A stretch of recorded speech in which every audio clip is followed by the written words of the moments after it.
कौन भूल सकता है 2 नवंबर 2023 की तारीख को, जब गांधी मैदान और अन्य जिलों में मिला करके 1,20,000 से ज़्यादा शिक्षकों की नियुक्तियां माननीय मुख्यमंत्री जी के हाथों से हुई। पूरे हिंदुस्तान में उसका कोई उस तरह की मिसाल नहीं है।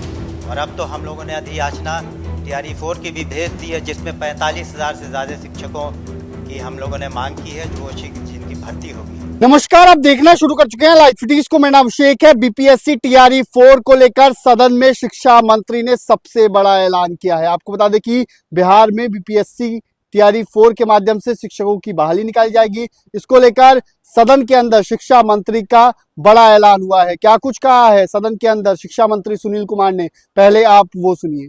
जिनकी संख्या आज 26,000 से ज़्यादा है, इन लोगों ने एक बहुत महत्वपूर्ण भूमिका निभाई वैसे बच्चों को स्कूल में लाने के लिए। और ये तालीमी मरकज़ और जो टोला सेवक की व्यवस्था है पूरे हिंदुस्तान में और कहीं नहीं है। इसका कोई दूसरा नज़ीर दूसरे जगह नहीं है महोदय, ये हम सदन को बताना चाहते हैं। साथ ही साथ शिक्षकों की कमी को देखते हुए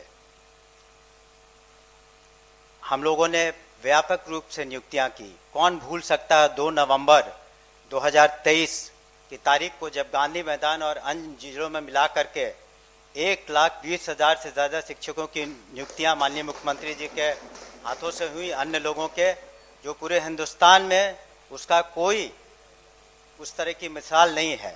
और आज अगर हम TRE 1, TRE 2, TRE 3 और जो हमारे के शिक्षक जो नियुक्त हुए, और साथ ही साथ जिस तरीके से प्रधान शिक्षक और प्रधान अध्यापक नियुक्त हुए, तो सरकारी शिक्षकों की BPSC के थ्रू करीब 2,60,000 शिक्षक, प्रधान अध्यापक, प्रधान शिक्षक हो चुके हैं।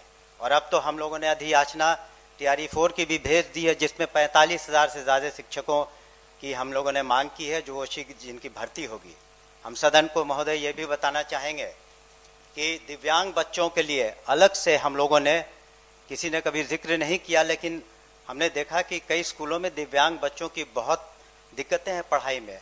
तो 7,000 से ज़्यादा विशेष शिक्षकों की अधियाचना हमने शिक्षा विभाग ने भेजा है BPSC को दिव्यांग बच्चों को पढ़ाने के लिए। उसी तरह अनुकंपा पर हम लोगों ने करीब 5,500 नियुक्तियाँ की हैं, ताकि उनका भी भरण पोषण उनके परिवारों का चलता रहे। इस तरीके से हम लोगों ने लगातार वृद्धि की है शिक्षकों की।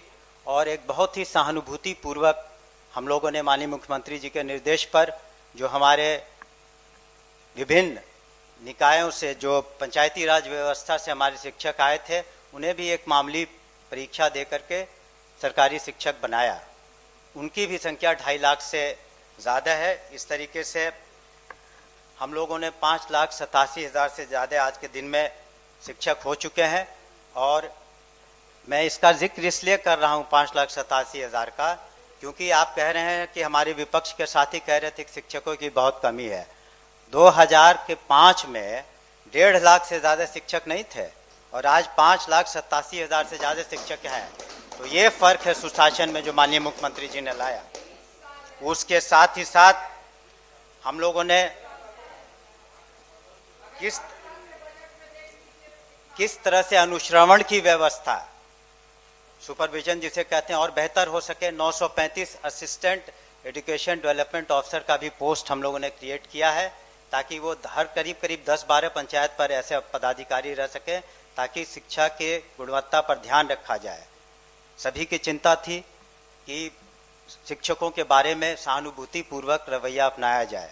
तो हम ज़रूर कहना चाहेंगे, सदन को आश्वस्त करना चाहेंगे, चाहे स्थानांतरण हो, चाहे उनकी वेतन विसंगतियाँ हों, और भी उनकी जो भी उचित मांगे हैं उस पर हम गौर कर रहे हैं।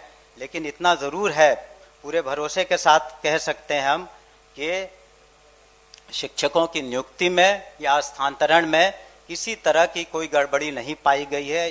इतने लार्ज स्केल पर आप रिक्रूटमेंट करते हैं और ट्रांसफ़र करते हैं, और तब भी किसी तरह की शिकायत या कोई भ्रष्टाचार के मामले नहीं आते हैं। ये एक सरकार के लिए कम बड़ी उपलब्धि नहीं है। साथ ही साथ माननीय मुख्यमंत्री ने जो योजनाएं शुरू की, जिसका जिक्र मैंने शुरू में किया है, तो आपने सुना कि शिक्षा मंत्री सुनील कुमार ने क्या कुछ कहा है, कितनी बहाली निकाली जाएगी, साथ ही साथ दिव्यांग बच्चों के लिए भी अलग से बहाली निकाली जाएगी और बीपीएससी को इसकी अधियाचना भेज दी गई है। बने रहिए लाइव फिटीज के साथ, हमारे यूट्यूब चैनल को सब्सक्राइब करिए, धन्यवाद।